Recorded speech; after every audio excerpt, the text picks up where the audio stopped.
Well, I'm tempted to start with two Ghanaian proverbs because for me and for many of us, whether we are from homeland or diaspora, I think proverbs play a very important role. I once had a friend who said to me, "Why are you Ghanaians so elliptical? Why do you always speak in proverbs?" And I said, that's the point, because a proverb is like weaving a cloth. You have the material, and how you weave it, it depends on who you are and the message you want to connect. And that's why all these cloths have names. That's why we have a Dinkra cloth with the symbols.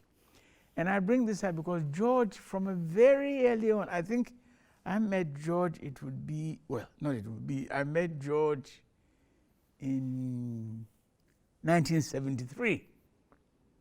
And from that time on until George left us in 91, he always, I think, tried to get me to think of life as a form of drama.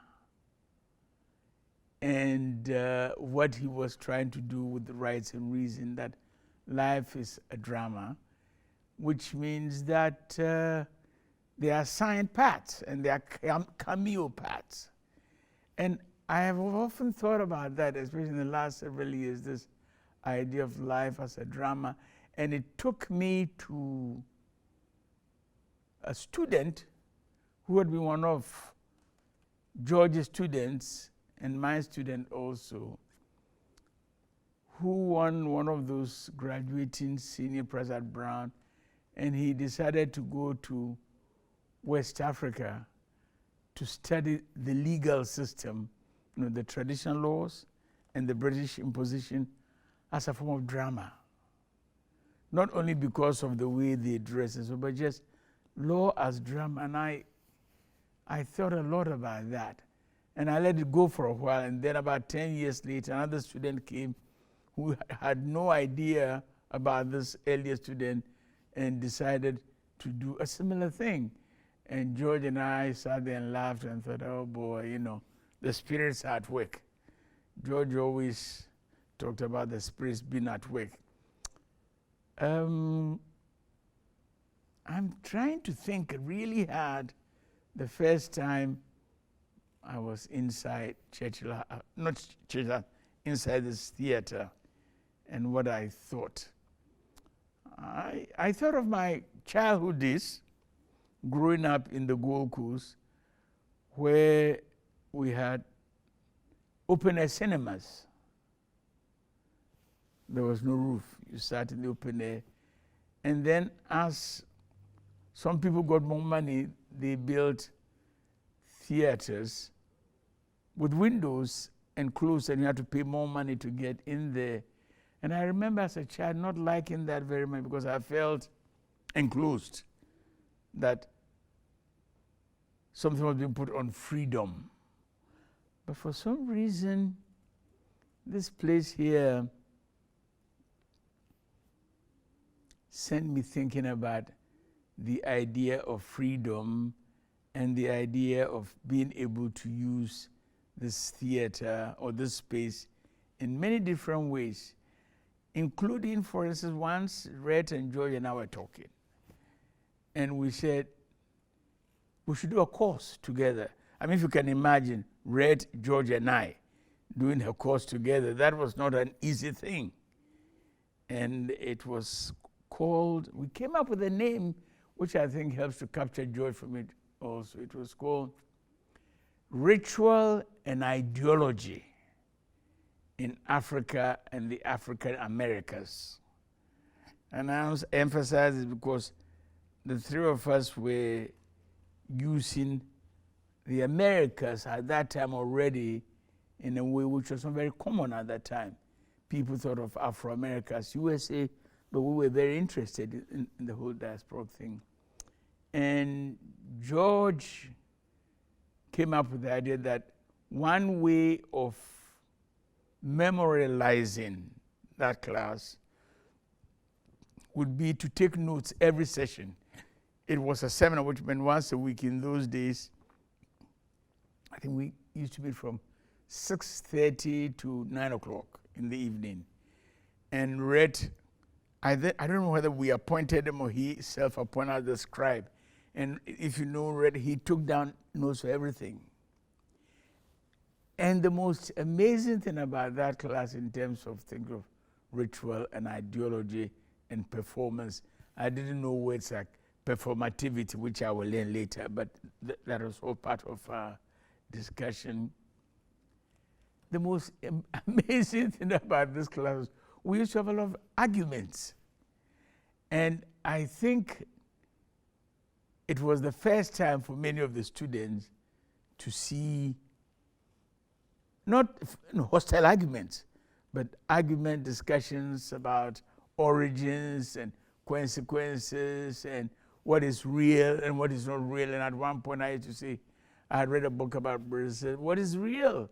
The copy can also become real after a while. And every time I said that, George would say, I'm not a scholar, I'm not getting into this, I'm just a performer, I'm just an artist. And you know who that reminded me of? It still reminds me of Abdias Nascimento.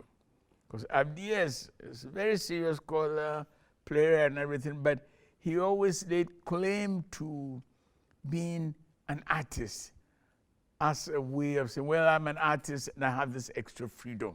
And I can do this, and you people, if you want to write your papers, you can write your papers.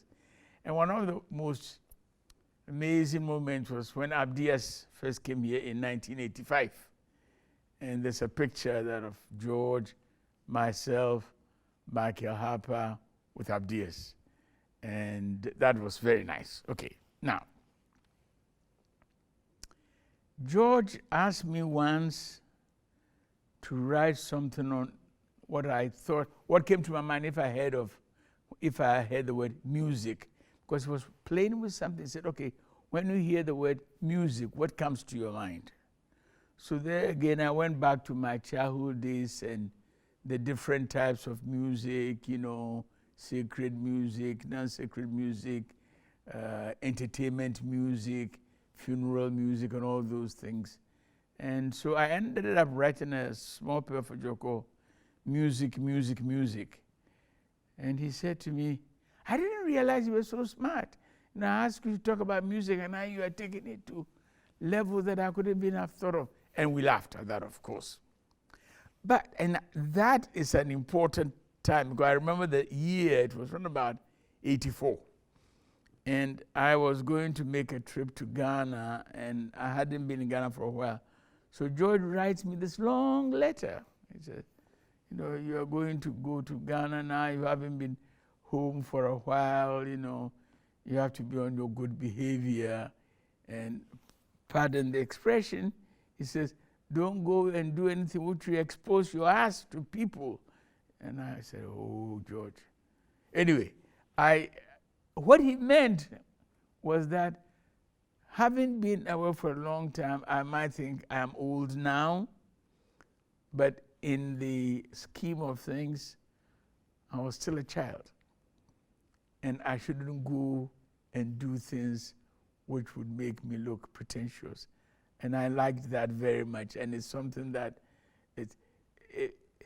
it did not come, George was not quoting a proverb, but it was literally a proverb that, you know, and it made me think of another proverb about climbing coconut trees. If you go to climb a coconut tree and you see people sitting under the tree, don't step on their heads. Because if you slip and you fall, depending on how you treated them, your salvation might depend on them catching you. So George and I put these two things together and it became a pro.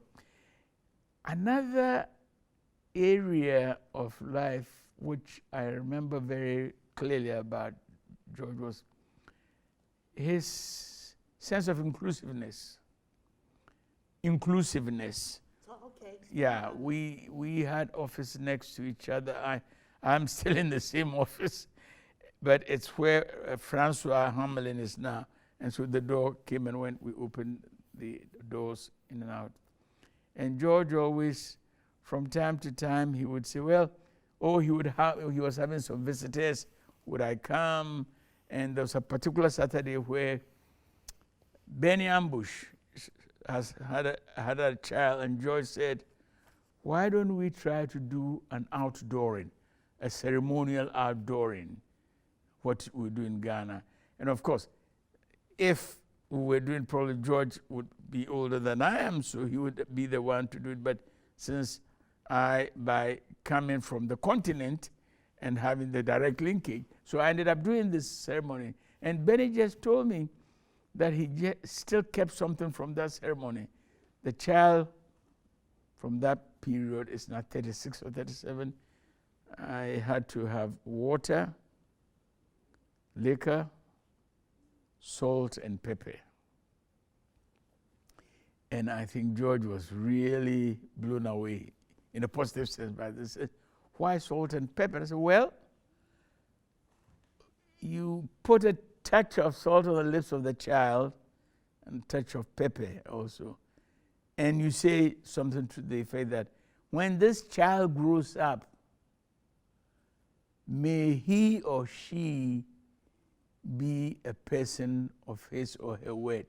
So when she says pepper, may she mean pepper. And if she says salt, may she mean salt. I think George liked this for a number of reasons, because he could see the possibilities of this becoming part of a performance, not as a way of trivializing it, but as a way of, getting people to say, look, these African customs are not that, strange, because you know how it is, even in the diaspora, some folks still think, those of us from the continent, anymore we might get on the table and do some funny juju stuff, George was never like that. But if you had read George and I, then Red would tease me and tease George, and he would say, so George, you are the one who's worked with Langston Hughes and so on. Do you remember what Langston Hughes said about a specific thing? And George would say, Red, you are crazy. Were you there? And Red would say, no, but I'm imagining that I was there. And if you were his secretary, you should remember those things. Then George would tell me, so no, that's Anani's territory. Because he's the memory, he's a connection to memory from Africa. So I said, okay. But I think one of the things which always strikes me, and even now about George, is the fact that he always thought, if he traveled, if he went to a conference, if he went someplace, he always thought of bringing some gift, memento, for you. And for me, there was something very continental African about that. That, we have a proverb. I don't know, you know, Claire, palm oil, we make palm soup in Ghana. And there's a proverb associated with palm soup, which George always said he liked. And it says that a visitor who arrives suddenly does not eat palm soup, because it's a long process. You have to go to the market and get the palm nuts. You have to bring them, boil them, then remove the husk, pound the husk, and then from that you will make the palm soup.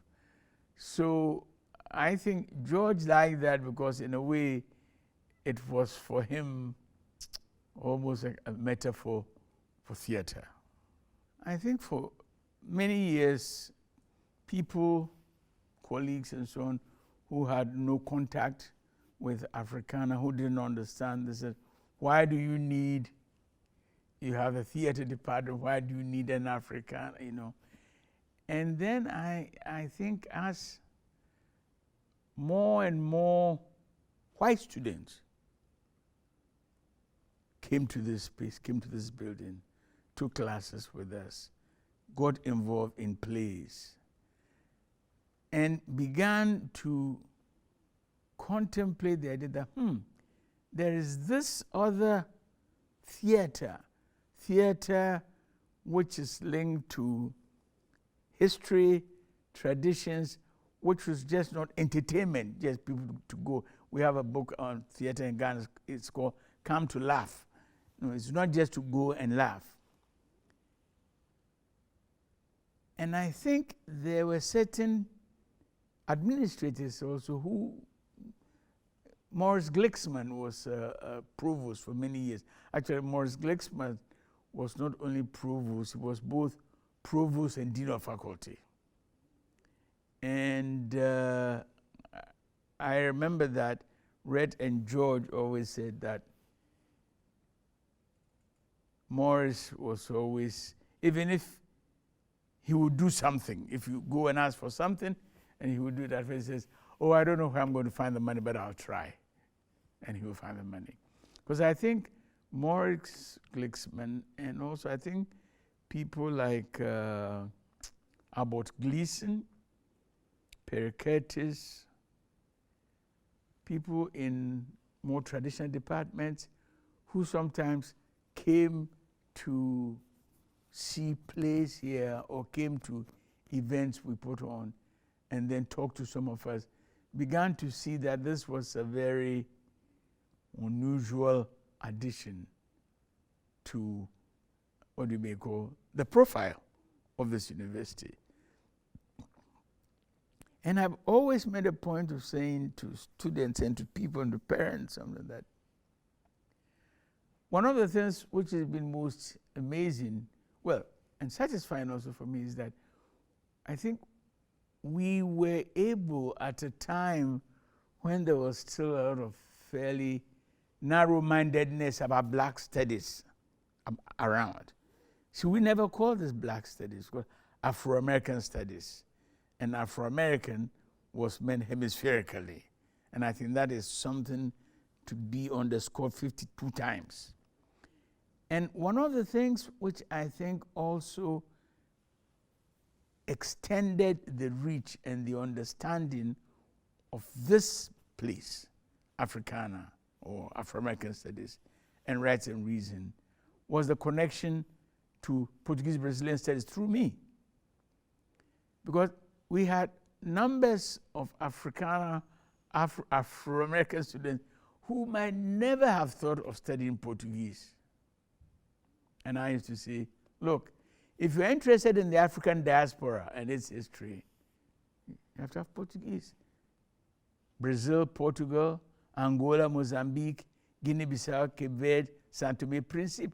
And of course, in those days, that was like, it's too far away, you know, but by the time independence comes for Cabo Verde and Guinea-Bissau, and then 1974, when the revolution occurs in Portugal, I think suddenly there are people here who could see that we were connecting aspects of history, knowledge, teaching, which were not common to other people.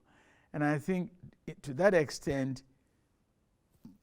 people, it's like, you know, when you hear somebody talking about somebody outside, they say, oh, I didn't even know that person, you know, did these things. So to the extent that, I mean, we'd have Brazilians who would come here, and anybody who came here met George and Red, you know, and they'll go back and they'll spread the word about, you know, what we are doing here. We had, by the 1980s, we had a group of students who might not have necessarily been concentrators in Africana, but who took a number of courses with us. So that we have students, I mean, you know, the former president of the World Bank, you know, Jim Kim, you know, he took a course with me. You know, so that I think we were able to shift the idea of Afro-American studies, Africana studies, as some kind of enclosed space away from the rest of the university to make it seem that it was an accessible, not only was it accessible, but it was very accessible. And to this day, as you very well know, I'm sure from my own experience, sometimes you go into an Africana class and sometimes there are more white students than black students. And I have always thought this was really important, because I would not name my name, because a faculty colleague here in another department was fairly traditional mandate about, you know, that what you need are departments, you don't need things like Portuguese Brazilian studies and Afro-American studies and so on. It's a white colleague. And guess what? His son became a concentrator in Africana studies. And on commencement day, there he was sitting in the front. So I think these are the kinds of footprints in the sand which have been very, very important. From time to time, of course, including myself, we still think that we deserve to have more open recognition resources than we have, because we do so much with so little. And I think that rhetorically, at least, maybe I think now they see us as, you know, definitely being part of this institution. But I keep hoping that one of these days, one of our former students is going to call and say, I have $5 million just for you. And then we can do some of the things that you are laughing. So, no, but I think that we are on display. And being on display means we never have downtime, you know. Anything which happens, oh yeah, you should go and ask Africana studies, you know. And the idea of the theater, and when I think of maybe the vision that maybe Rita and George had at that time, we seem very far away, because it was not a normal vision at that time to have a department where theater was so central. I think now we have come to the point where we don't have to convince people. If they don't want to come, we cannot go and drag them from the green here. Although I must, sometimes in my kind of elliptical imagination, I've wondered, I said, this is quite an impressive building. And I remember what you said to me about this building. You took your, exam in this building.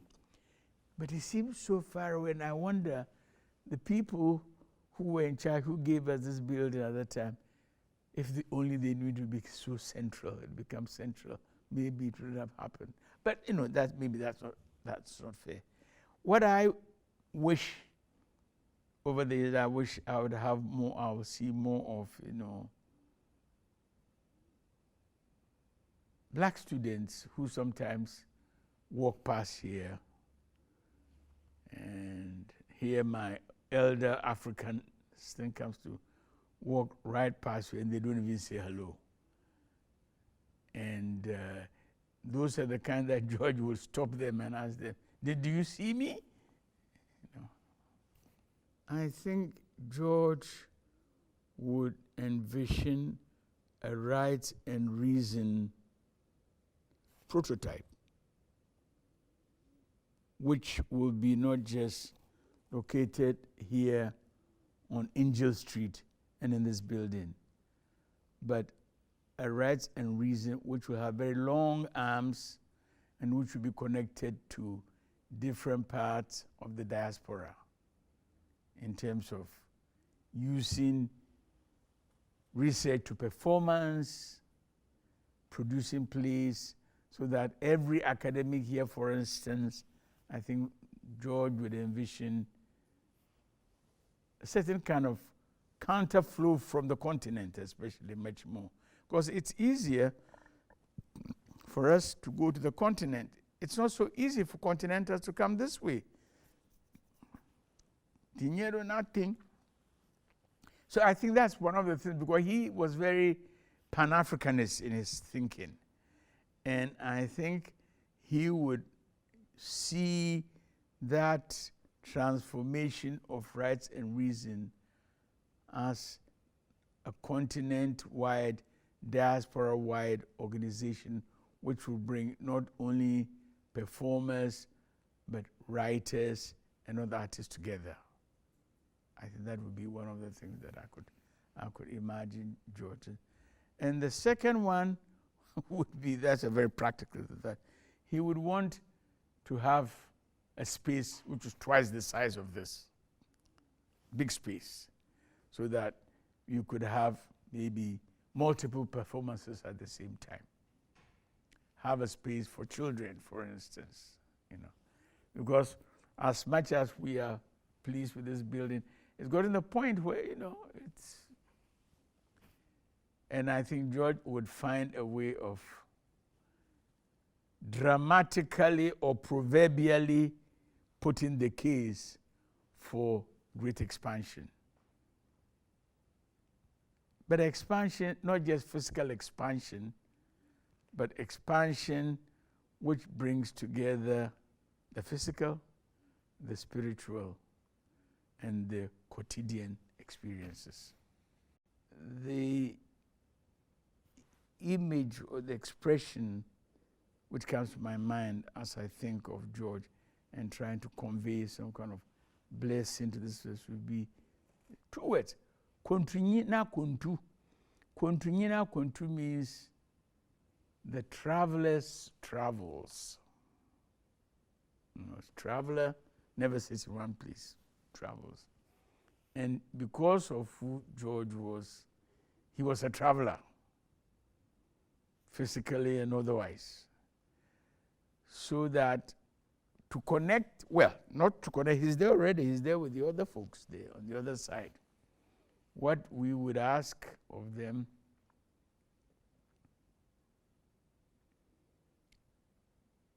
is for them to know, although they know already, we have to ask them to know that we are asking them,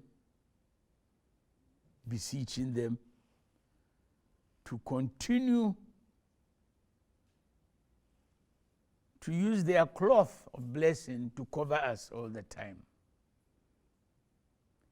And that wherever we find ourselves,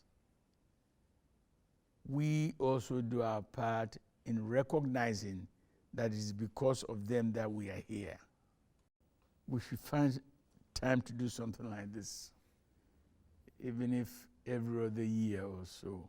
What about every 50 years? It's a good number. Yeah, and then to try to find some of the students, I keep saying, who might not have been actors in Rites and Reason, but took courses, who over the years realized, oh, I'm now in X place.